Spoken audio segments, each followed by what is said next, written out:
Next up is Mr. Tony Golik, who is a deputy prosecuting attorney in the Clark County Prosecuting Attorney's Office and has done that since 2000. Welcome, Mr. Golik. Thank you. Good morning.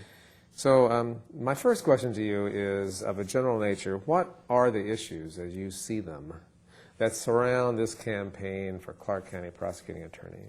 Well, we have some very different candidates for this campaign. Myself, I run as an experienced deputy prosecutor, and I'm running on a platform of experience from within the prosecutor's office. I've been a major crimes prosecutor for about 8 of the 15 years that I've been a deputy prosecutor. So I'm a guy that's been doing homicides and Class A felony cases for a long time. I think it's important to have a person who has been doing the job to do the job. I'm running because our current prosecutor, Art Curtis, has decided to retire after 29 years of service. He's endorsed me, as have my fellow deputy prosecutors.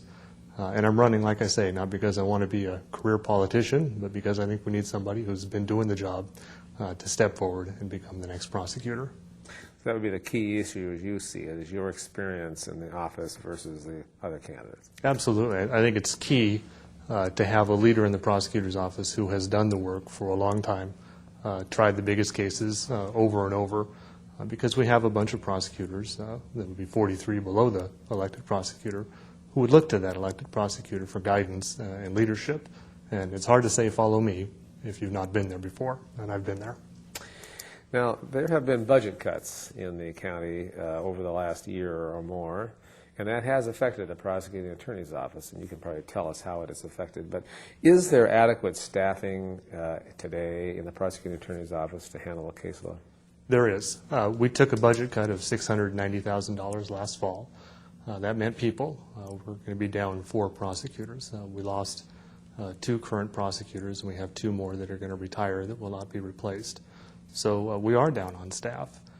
But I can tell you that as an experienced prosecutor and somebody that will continue to actually do the work, we have adequate staff. We need to be fiscally conservative in these budget crisis times.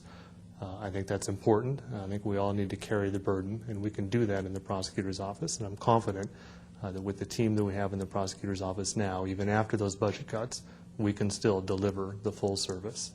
So you would not be inclined to go to the county commissioners and seek additional funding for prosecutors? No, absolutely not. I think, like I say, that we all need to bear the burden. We all need to pitch in and work extra hard in these times. We're doing that now. We're going to continue to do that. And like I say, I will personally continue to prosecute cases. That's another thing where I'm different from my opponents, I think. I've got the experience doing it. I'm comfortable doing it. I've been doing it for a long time. And I think that we can continue with the staffing we have now. Let me clarify that. So you told me the other day that you are handling at present a certain number of cases, including some murder, manslaughter cases. What was that number? I generally run about 30 Class A felonies and several homicides. Right now I have 3 murder cases on my caseload, as well as, I haven't counted them today, but it's usually about 30 Class A felonies. And you believe that you could continue that kind of workload or something like that and manage this $20 million or whatever the budget is? No, I would clearly have to take fewer cases than I have now. But it's important, I think, to continue to do some cases. I wouldn't be carrying a full caseload like I am now. I'd be managing the office. But I think it's important as a manager of the office to continue to try some of the big cases. Other prosecutors statewide, other prosecutors that I've worked for have done that traditionally. And I think that's an important leadership function, to continue to try murder cases as the elected prosecutor. And I do that. And you would somehow decide which cases you would handle, of course. Sure. Yeah. Okay. Are cases in the prosecuting attorney's office being properly handled at present? I'm not sure how you'll answer this, but in terms of the ones that are there's an agreement before trial, and a small percentage actually go to trial, and the larger percentage are somehow otherwise settled. Are you satisfied with that current ratio? I'd like to run our trial numbers up a little bit. We have good people in the prosecutor's office. We have career prosecutors, a lot of people that have been doing it a long time. They're very dedicated to the work they do, and they know their business. Yes, obviously most cases don't go to trial. Most cases settle short of trial. That's just a fact of life. We couldn't run all 2,400 felony cases that we file and all 5,000 misdemeanors into trial. The system would break in about 3 or 4 days. But I would like to raise the trial numbers up a little. I'll tell you that out of the prosecutor's office, I personally, even doing major crimes, the most serious cases, have always run toward the very top of trial numbers per prosecutor. I think I'm second in the office. So I want to lead by example, get people to take some more cases to trial, which I think is good. But generally, I think we're doing things in a good way in the prosecutor's office. So you take more to trial than the number of the deputies or other deputies? That's right. I always have. Okay.